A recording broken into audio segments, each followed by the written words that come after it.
താരസംഘടന അമ്മയിലെ അംഗങ്ങൾക്ക് തുറന്ന കത്തുമായി ടിനി ടോം. അനീതികൾക്കെതിരെ ശബ്ദിച്ചതിന്റെ പേരിൽ ടാർഗറ്റ് ചെയ്യപ്പെട്ടുവെന്ന് ടിനി ടോം. തനിക്കെതിരായ ആരോപണങ്ങൾ പോലീസ് നിരുപാധികം തള്ളിയതാണ്.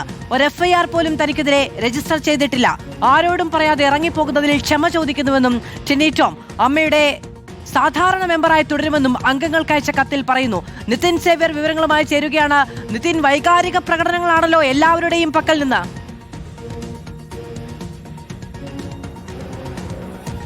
തീർച്ചയായും രാവിലെ ലക്ഷ്മിപ്രിയ അമ്മയുടെ വാട്സപ്പ് ഗ്രൂപ്പിൽ ഒരു വൈകാരികമായ കത്ത് പങ്കുവച്ചിരുന്നു. അതിൽ താൻ ഇനി അമ്മയുടെ അംഗമായി തുടരുന്നില്ല എന്നാണ് പറഞ്ഞിരുന്നു. ഒപ്പം തന്നെ തനിക്ക് ഇൻഷുറൻസോ പെൻഷനോ അല്ലെങ്കിൽ താൻ മരിച്ചാൽ തന്റെ ശവം കാണാൻ പോലും വരണ്ട എന്ന രീതിയിൽ വളരെ വൈകാരികമായി തനിക്ക് റീത്ത് പോലും ആരും വെക്കട്ടെ എന്ന വൈകാരിക കുറിപ്പായിരുന്നു അവർ പങ്കുവച്ചിരുന്നത്. അതിന് പിന്നാലെയാണ് ടിനി ടോമും ഇത്തരത്തിലൊരു കുറിപ്പ് ഇപ്പോൾ അമ്മയിലെ വാട്സപ്പ് ഗ്രൂപ്പിൽ പങ്കുവച്ചിരിക്കുന്നത്. അതായത് 2018 മുതൽ തന്നെ വളരെ ഭൂരിപക്ഷത്തിൽ വിവിധ തിരഞ്ഞെടുപ്പുകൾ നിങ്ങൾ വിജയിപ്പിച്ചു. ലാലേട്ടനൊപ്പവും അല്ലെങ്കിൽ ശ്വേതാമേനോനൊപ്പവും അതിനിടയിൽ വന്ന അഡ്ഹോക് കമ്മിറ്റിയിലുമൊക്കെ താൻ അംഗമായിരുന്നു. അതിൽ എല്ലാവർക്കും വലിയ നന്ദി പറയുന്നു.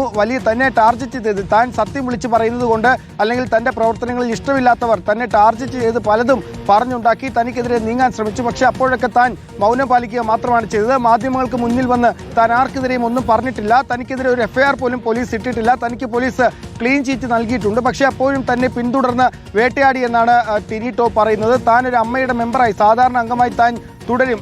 ഇനിയും നിങ്ങൾക്കൊപ്പം തന്നെ ഉണ്ടാകും. നിങ്ങൾക്ക് എന്താവശ്യമുണ്ടെങ്കിലും ഒരു വിളിപ്പുറത്ത് താൻ ഉണ്ടാകുമെന്ന് ടിനി ടോം പറയുന്നു. കഴിഞ്ഞ ദിവസം ഈ വിഷയത്തിൽ ഈ യോഗത്തിന് ശേഷം ടിനി ടോം പുറത്തിറങ്ങിയപ്പോൾ മാധ്യമങ്ങളോട് പ്രതികരിക്കാൻ തയ്യാറായിരുന്നില്ല. ടിനി ടോമിനെതിരെയാണ് ഏറ്റവും ഗുരുതരമായ ആരോപണങ്ങൾ നേരത്തെ അൻസിബ ആരോപിച്ചിരുന്നത്. അതായത് തന്നെ വർഗീയവാദിയായി ചിത്രീകരിക്കാൻ ശ്രമിച്ചു, തന്നെ ജിഹാദി എന്ന് വിളിച്ചു തുടങ്ങിയ ആരോപണങ്ങൾ അവർ പറഞ്ഞിരുന്നു. അതിൽ പോലീസ് സ്റ്റേഷനിൽ കേസ് കൊടുക്കുകയും പിന്നീട് കടവന്ത്ര സ്റ്റേഷനിൽ കേസെടുക്കില്ല എന്ന ഘട്ടം വന്നപ്പോൾ കോടതിയിൽ പോവുകയും ഒക്കെ ചെയ്തിട്ടുണ്ട്. അതിനിടയിലാണ് ഇപ്പോൾ ഇത്തരത്തിലൊരു വൈകാരിക കുറിപ്പ് അദ്ദേഹം അമ്മയുടെ വാട്സ്ആപ്പ് ശ്വേതാമേനോൻ ഇന്ന് മാധ്യമങ്ങളെ കാണുമോ?